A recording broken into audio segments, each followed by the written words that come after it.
हे friends, आपका स्वागत है आपके अपने चैनल राजीव स्टॉक मोटिवेशन में। अगर आपको इस वीडियो की कंटेंट अच्छी लगे तो प्लीज़ लाइक करें और काइंडली इस चैनल को सब्सक्राइब भी कर सकते हैं, जिससे कि हमें हौसला मिलेगा। तो आज के वीडियो का टारगेट है हमारा सब्सक्रिप्शन का 10। तो मेरे को पूरा उम्मीद है कि आप इस टारगेट को अचीव करने में हेल्प करेंगे मेरी। आज मैं जिस स्टॉक की बात करने वाला हूँ वो है angel One limited. Angel One limited पहले एंजल ब्रोकिंग के नाम से भी जाना जाता था। एंजल वन जो है, एंजल वन ब्रोकिंग फार्म है, एक्चुअली ब्रोकिंग कंपनी। जैसे डीमेट अकाउंट, शेयर्स के परचेज़ और सेल के लिए हम लोग डीमेट अकाउंट होना चाहिए, तो इस कंपनी के अंदर डीमेट अकाउंट खुलवाते थे, जहाँ से कि आप सेल, बाई और होल्ड करते थे कंपनी को, राइट। तो एक ब्रोकिंग फार्म है और करंट लेवल जो है 1489, बहुत ही ज़्यादा कुछ समय के अंदर में ही स्टॉक के अंदर, क्योंकि लिस्टिंग की ज़्यादा दिन हुई नहीं है, फिर भी स्टॉक के अंदर जो है काफ़ी अच्छी मोमेंटम रही है।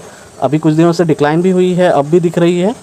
यहाँ पे देख सकते हैं हम लोग candle stick chart patterns 1 year की जो है, कैंडल स्टिक चार्ट पैटर्न्स के ऊपर में आपको अप डाउन, अप, थोड़ा सा डाउन, फिर अप डाउन दिख रहा होगा, राइट। तो स्टॉक में मोमेंटम आता है, फिर थोड़ा सा कंसोलिडेशन होता है, फिर उसको ब्रेक करता है, फिर कंसोलिडेशन होता है, फिर उसको ब्रेक करता है। तो टेंडेंसी ऐसी ही जा रही है स्टॉक, मगर वो अपने प्रीवियस लेवल को ब्रेक करके आगे निकलता है हरदम।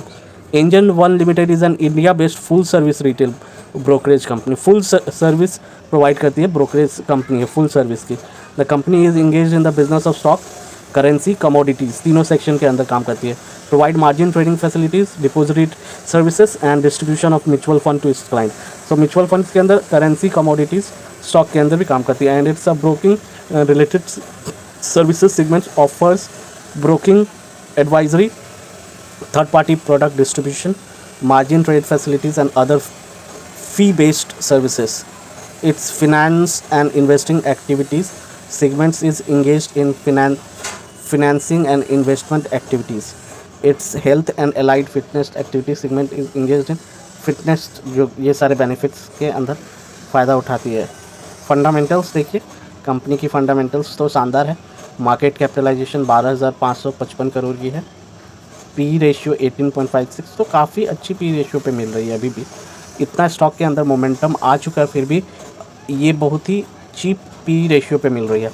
तो कंपनी के आगे बढ़ने के ग्रोथ अच्छे हैं। रिटर्न ऑन इक्विटी तो बहुत ही शानदार है, 46.04% रिटर्न ऑन इक्विटी। मजाक नहीं है सर, ये एक्स्ट्रा ऑर्डनरी चीज़ें हैं, एक्स्ट्रा ऑर्डनरी है।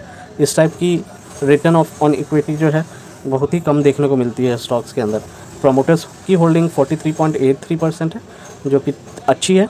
रिटेल्स और अदर इन्वेस्टमेंट्स 37.40% है। फॉरेन इंस्टीट्यूशन 10.54% और म्यूचुअल फंड की भी अच्छी खासी हिस्सेदारी है इस कंपनी के अंदर।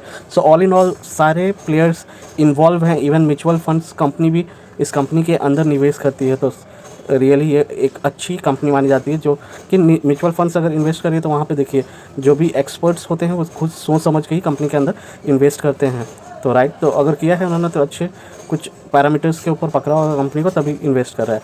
जैसे Nippon India banking and financial services, Nippon India focused equity fund, Nippon India value fund, direct growth, Sudarshan financial services, ये सारी कुछ stock like mutual fund company है जो कि इन्वेस्टेड है स्टॉक के अंदर। अगर हम लोग रेवेन्यू की बात करें तो रेवेन्यू देख सकते हैं, यहाँ पे रेवेन्यू में क्वार्टर ऑन क्वार्टर में बढ़ोतरी ही दिखाई पड़ रही है।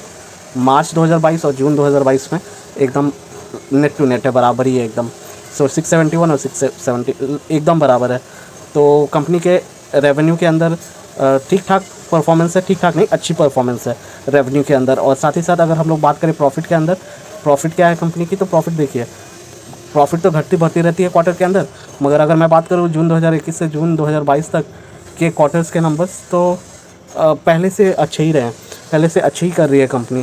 प्रॉफिट कंपनी की जनरेट हो रही है, राइट। पहले जैसे स्टार्टिंग में कंपनी जो भी स्टार्ट होती है वो मेनली जो है डिफरेंट चैनल्स के थ्रू एक्सपेंसेस ज़्यादा होती है, बट धीरे धीरे स्टेबल होने के बाद एक्सपेंसेस शॉर्ट हो जाती है, तो वहाँ पे कंपनी की प्रॉफिट बढ़ जाती है। तो यही चीज़ें हुई हैं इस कंपनी के अंदर भी।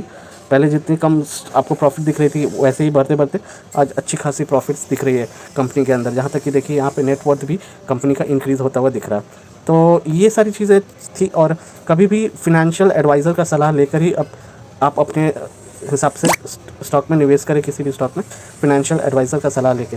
बाय द वे, मैं इस स्टॉक के लिए अगर होता है तो इस स्टॉक को अपने वॉच लिस्ट में ज़रूर रखता, बाकी बाय द वे आप लोग इसके ऊपर स्टडी कर सकते हैं फिनेंशियल एडवाइज़र का सलाह लेकर के। अगर एंट्री की सोच रहे हैं तो एंट्री भी कर सकते हैं स्टॉक के अंदर। So that's it for today's video. Thanks for watching. अगर अभी तक चैनल सब्सक्राइब नहीं किया है तो प्लीज़ चैनल सब्सक्राइब करके मुझे मोटिवेट करें, क्योंकि ये नया चैनल है, आपका सपोर्ट चाहिए। Thank you.